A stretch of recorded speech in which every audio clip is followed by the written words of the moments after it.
untuk presentasi kelompok 13. Sebelumnya izinkan perkenalkan nama saya Krisna Putra dari NPM E1D023091, dan di sebelah saya Kartika Storus dari NPM E1D023090. Saya Cindy Leza Fitri dengan NPM E1D023089. Saya Ali Al-Fajar dengan NPM E1D023092. Saya Muhammad Faisal Mursalib dengan NPM E1D023093. Mungkin itu dari perkenalan dari kelompok kami. Lebih kurangnya nanti akan disampaikan untuk presentasi lebih detailnya. Sekian dan terima kasih. Oke, baik. Di sini saya akan menyampaikan. Di sini ada latar belakang di mana sektor kelapa sawit adalah pilar ekonomi di Bengkulu Tengah. Namun kontribusi ibu-ibu petani yang merupakan aktor kunci di desa Pelajau sering terabaikan.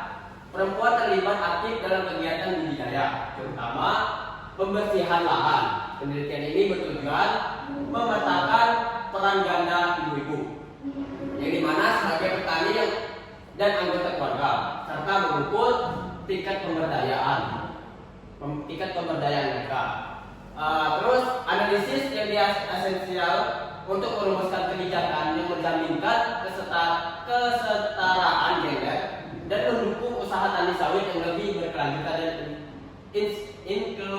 inklusif. Selanjutnya yaitu di sini ada tujuan penelitian yang kami sampaikan, yaitu memaparkan karakteristik sosial ekonomi ibu-ibu petani sawit. Yang kedua adalah menganalisis kontribusi tenaga kerja dan segregasi gender. Yang ketiga itu menginterpretasikan tingkat pemberdayaan dan hambatan akses sumber daya. Di sini ada metodologi singkat dari penelitian kami teliti, yaitu untuk lokasinya itu di Desa Pelajau, Karangtinggi dan Kabupaten Bengkulu Tengah. Untuk responden itu yaitu ibu-ibu petani sawit itu berjumlah 30 responden. Untuk alat analisis kuncinya yaitu Women Empowerment in Agriculture Index, yang disingkat WEAI. Mungkin sekian dari saya untuk pemaparan. Mungkin lebih nanti dijelaskan untuk kamu selanjutnya. Baik, saya akan melanjutkan pemaparannya. Sekarang kita berada di karakteristik perempuan usaha tani, yang dimana di Desa Pelajau itu rata-rata usianya kurang lebih dari 36 tahun, yaitu usia yang sangat produktif, potensi dalam kerjanya masih sangat tinggi, dan juga luas lahan sawit rata-rata sekitar 1,55 hektar, yang dimana kategori petani sawit yaitu masih dalam skala kecil. Dan yang ketiga yaitu pendidikan mayoritas SD, yang dimana menunjukkan perlunya komunikasi antara penyuluh dengan seorang petani yang lebih praktis.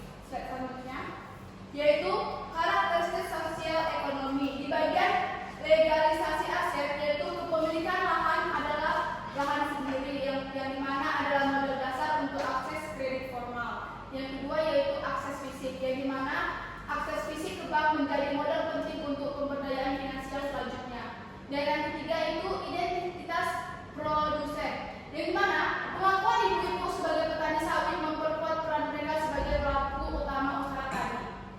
Dan yang keempat adalah fluktuasi pendapatan, di mana harga jual TBS secara indikator itu fluktuasi pendapatan secara langsung mempengaruhi daya beli dan kemampuan investasi pada petani. Dan selanjutnya akan dijelaskan kepada teman saya.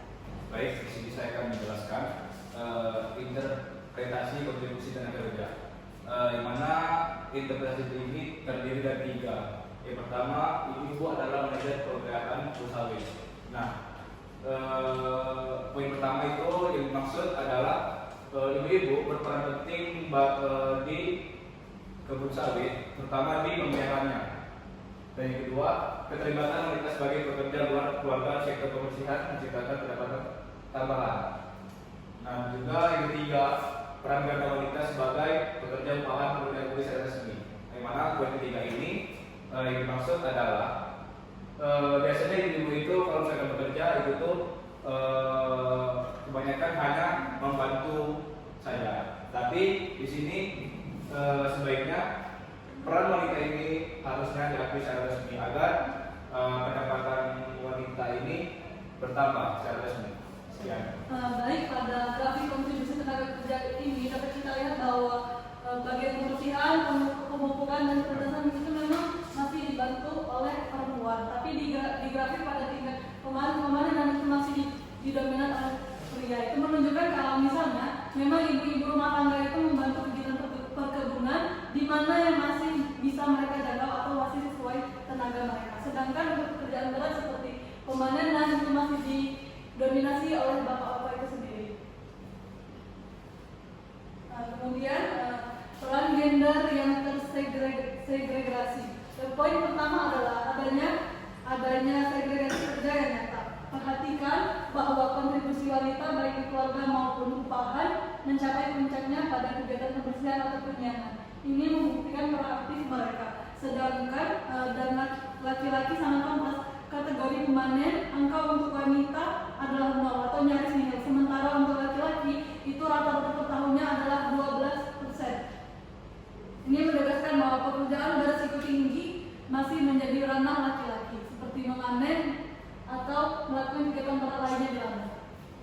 Oke, di sini saya melanjutkan pembahasannya. Di sini ada kesimpulan utama. Yang pertama itu berdaya dalam keputusan atau weight tinggi. Tingkat pemberdayaan wanita diukur moderat hingga tinggi, terutama pada domain kontrol penggunaan pendapatan ACC. Menegaskan ibu-ibu memiliki suara kuat atas hasil usahanya. Yang selanjutnya itu gap akses kritis, rendah. Meskipun berdaya dalam keputusan, terdapat gap kritis pada domain akses sumber daya formal atau AEC.